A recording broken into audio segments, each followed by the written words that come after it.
Assalamualaikum warahmatullahi wabarakatuh. Halo semuanya, saya M. Alif Huda Saragi. Di sini saya akan membuat video tentang pembahasan hakikat bahasa di mata kuliah Bahasa Indonesia bersama Bapak Asnawi pada program studi Teknik Perminyakan. Baiklah, pada dasarnya hakikat bahasa adalah intisari atau dasar kenyataan sebenarnya dari bahasa. Untuk mengetahuinya, kita dapat menyisir dari aspek dasar bahasa itu sendiri.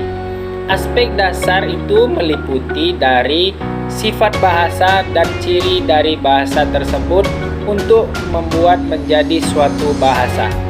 Adapun ciri bahasa atau hakikat bahasa adalah 1. Bahasa itu adalah suatu sistem, yang berarti bahasa itu memiliki susunan yang teratur, berpola yang membentuk suatu keseluruhan yang bermakna atau berfungsi. 2. Bahasa itu berbentuk wujud lambang. Kata atau gabungan kata dalam bahasa terdiri atas lambang-lambang bunyi. Contohnya adalah huruf A, huruf B, huruf C, dan seterusnya di dalam alfabet. 3. Bahasa itu berupa bunyi, namun spesifik terhadap bunyi-bunyi yang bermakna yang keluar dari ucap manusia. Bunyi tersebut disebut dengan fon atau fonem, atau bunyi yang di luar bersin, batuk, dan lain-lain. 4. Bahasa itu bersifat arbiter, dipilih secara acak tanpa alasan tetapi berdasarkan kebiasaan.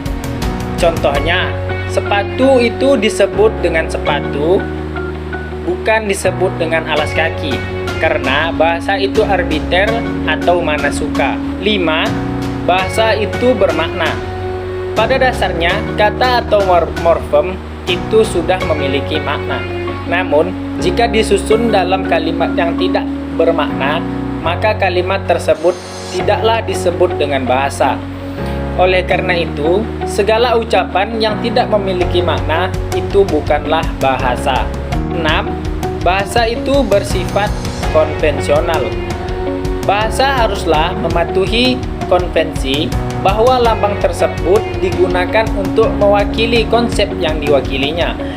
Jika tidak dipatuhi, maka akan terjadi hambatan komunikasi yang terjadi karena hambatan bahasa. 7.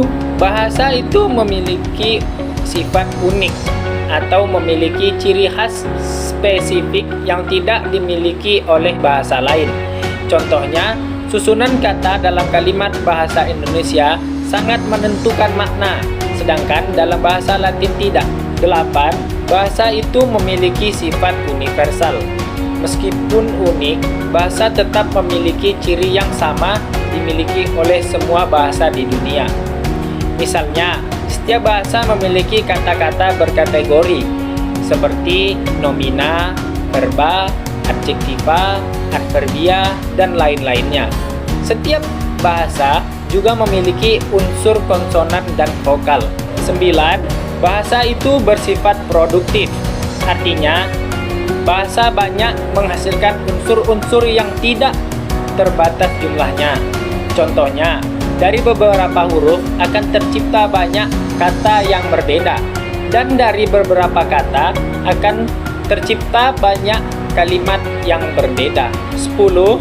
Bahasa itu bervariasi. Suatu bahasa dapat memiliki bermacam idiolek, dialek, dan ragam yang berbeda. Idiolek adalah variasi bahasa yang bersifat perorangan. Contohnya, setiap orang memiliki gaya berbicara yang berbeda. Sedangkan dialek adalah variasi bahasa yang digunakan oleh sekelompok masyarakat pada suatu tempat tertentu. Oleh karena itu, bermunculan variasi bahasa Sunda, bahasa Jawa, bahasa Flores, dan lain-lainnya. 11. Bahasa itu bersifat dinamis. Perkembangan budaya suatu masyarakat, bahasa akan berakibat pula pada perkembangan bahasanya. Suatu kata dapat meluas atau menyempit maknanya. Berbagai dialek akan terus bermunculan dan kosakata suatu bahasa akan terus bertambah. 12. Bahasa itu bersifat manusiawi. Binatang tidak dapat menyampaikan konsep baru atau ide baru dengan alat komunikasinya, karena binatang tidak dianugerahi akal budi bahasa yang menyamai manusia. Nah, itulah beberapa ciri bahasa atau hakikat bahasa. Kemudian kita akan lanjut ke isi bahasa. Bahasa sebagai instrumen komunikasi antar manusia memiliki beragam isi yang terkandung di dalamnya. Antara lain, 1. Informasi fonologi. Bahasa mengandung informasi yang bersifat fonologi, yakni bunyi-bunyi yang bersistem dan taat makna. 2. Informasi sintaktik, yang berarti bahasa mengandung informasi dalam wujud kalimat. Dalam kehidupan sehari-hari, kalimat selalu diproduksi oleh alat ucap manusia untuk berkomunikasi. 3. Informasi leksikal, berisi informasi yang terdapat dalam setiap kata, kosakata, atau leksem. 4. Pengetahuan konseptual. Bahasa berisi pengetahuan mengenai konsep-konsep tertentu. 5. Bahasa memiliki sistem yang digunakan untuk mengevaluasi apa yang didengar. Itulah tadi beberapa dari isi bahasa yang dapat kita pelajari. Kemudian, kita lanjut untuk membahas pengertian bahasa. Bahasa adalah suatu sistem lambang berupa bunyi yang dapat digunakan untuk menyampaikan pikiran, perasaan, atau mengidentifikasi sesuatu satu sama lain antar penuturnya. Pernyataan tersebut diperkuat oleh pendapat Kridalaksana tahun 2013 halaman 24 yang mengatakan bahwa bahasa adalah sistem lambang bunyi yang dipergunakan oleh para anggota suatu masyarakat untuk bekerja sama, berinteraksi, dan mengidentifikasi diri. Adapun ciri khusus bahasa yaitu 1. Keumuman. Setiap bahasa memiliki fonem vokal dan fonem konsonan. Setiap bahasa memiliki konstituen untuk menunjuk orang atau kata ganti orang pertama, kedua, ketiga, tunggal, jamak, tempat, waktu, atau deeksis. Setiap bahasa mengalami perubahan. Jumlah kalimat yang dihasilkan dalam setiap bahasa tidaklah terbatas. 2. Kesejagatan khusus. A. Terdapat bahasa yang mengalami konjugasi dan deklinasi. B.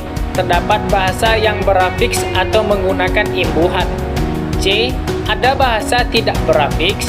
Dan D. Frasa adposisi yang dimiliki oleh sebuah bahasa berupa preposisi atau postposisi. Nah, itulah tadi 2 ciri khusus bahasa. Kemudian, kita lanjut kepada hakikat bahasa Indonesia.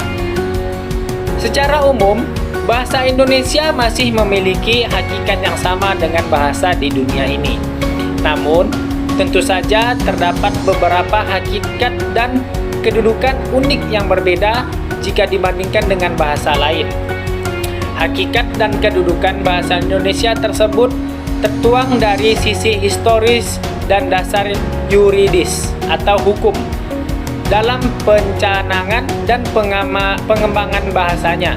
Adapun pengertian bahasa menurut para ahli yang pertama adalah Purwadarminta.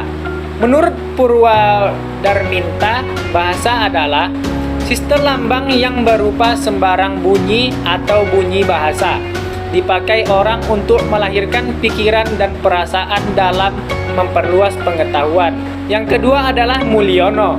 Bahasa adalah sistem lambang bunyi arbiter yang digunakan oleh anggota suatu masyarakat untuk bekerja sama, berinteraksi, dan mengidentifikasi diri.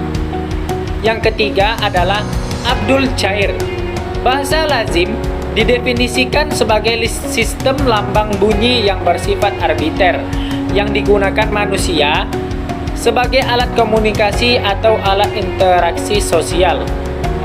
Kemudian yang keempat ada Mario Pei. Bahasa adalah sistem komunikasi dengan suara, beroperasi melalui organ ucapan dan pendengaran di antara anggota komunitas tertentu, dan menggunakan simbol vokal yang memiliki makna konvensional yang arbiter atau mana suka. Nah, sampai sini dulu pembahasan kita terkait pembahasan hakikat bahasa. Lebih dan kurangnya saya mohon maaf. Wassalamualaikum warahmatullahi wabarakatuh.